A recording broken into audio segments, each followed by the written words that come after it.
Doctor ortho, अब दर्द भी घुटने टेकेगा। राजस्थान कांग्रेस में क्या एक नई सियासी जंग की शुरुआत हो चुकी है? क्या पार्टी के भीतर मुकाबला सिर्फ बीजेपी से नहीं बल्कि नेतृत्व और संदेश पर भी होने वाला है?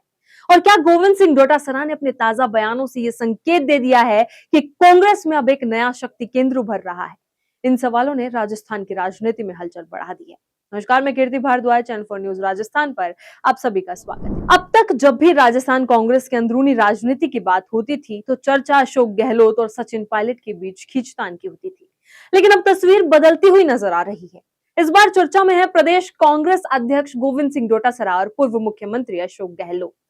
पूरा घटनाक्रम गुरुवार सुबह से शुरू हुआ। करीब 309 बीएपी यानी भारत आदिवासी पार्टी के कार्यकर्ताओं पूर्व मंत्री महेंद्रजीत सिंह मालवीय के नेतृत्व में जयपुर स्थित पूर्व मुख्यमंत्री अशोक गहलोत के सिविल लाइंस आवास पहुंचे।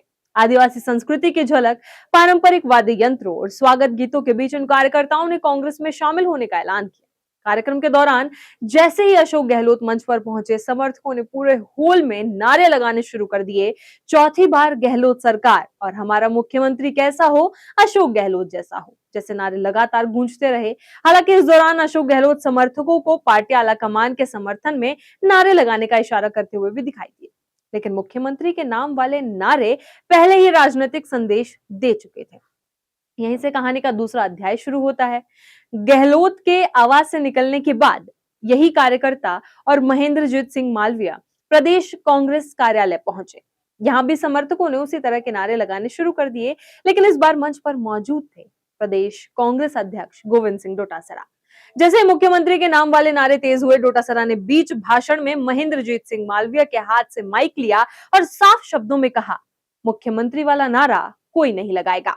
किसी भी व्यक्ति विशेष के नाम का नारा मत लगाइए, कांग्रेस पार्टी सबसे ऊपर है। डोटासरा का यह हस्तक्षेप सिर्फ मंच संचालन तक सीमित नहीं माना जा रहा। राजनीतिक जानकार इसे पार्टी के भीतर अनुशासन और सामूहिक नेतृत्व का स्पष्ट संदेश मान रहे हैं। लेकिन मामला यहीं खत्म नहीं हुआ। जब मीडिया ने डोटासरा से पूछा कि महेंद्रजीत सिंह मालवीय पहले अशोक गहलोत के घर क्यों गए, तो उनका जवाब और भी ज्यादा चर्चा में आ गया। डोटासरा ने कहा, कोई किसी के पास जाए, मुझे कोई फर्क नहीं पड़ता। मैं कांग्रेस के कार्यकर्ता का स्वागत करता हूं। ये मालवीय जी को तय करना है कि उन्हें क्या करना है और क्या नहीं। जो लोग अपनी ब्रांडिंग के लिए काम करते हैं उन्हें मुबारक हो। मैं किसी की ब्रांडिंग के लिए काम नहीं करता, मैं सिर्फ कांग्रेस के लिए काम करता हूं। ये कहना था गोविंद सिंह डोटासरा का। ये बयान सीधे सीधे किसी का नाम लिए बिना व्यक्तिगत राजनीति और संगठन की राजनीति के बीच अंतर बताने वाला माना जा रहा है। इतना ही नहीं, डोटासरा ने महेंद्रजीत सिंह मालवीय पर भी तीखा हमला बोला। उन्होंने कहा कि मालवीय बीजेपी में गए, लेकिन वहां उनकी दाल नहीं गली। वे ना विधायक बन पाए और ना सांसद। डोटासरा ने यहां तक कह दिया कि अगर मालवीय दोबारा पार्टी बदलकर चुनाव जीत जाएं, तो वे अपना नाम बदल लेंगे। उन्होंने दावा किया कि पिछली बार उन्होंने मालवीय को हराने का चैलेंज दिया था और उन्हें हराया भी। साथ ही ये भी कहा कि उनकी अनुशंसा के बिना मालवीय की कांग्रेस में वापसी संभव नहीं थी। इन बयानों के बाद राजस्थान कांग्रेस की अंदरूनी राजनीति को लेकर नई चर्चाएं शुरू हो गई हैं। लंबे समय से राजनीतिक विश्लेषक ये मानते रहे हैं कि गोविंद सिंह डोटासरा केवल अशोक गहलोत के करीबी नेता की पहचान से आगे निकलकर संगठन में अपनी अलग राजनीतिक पहचान बनाना चाहते हैं।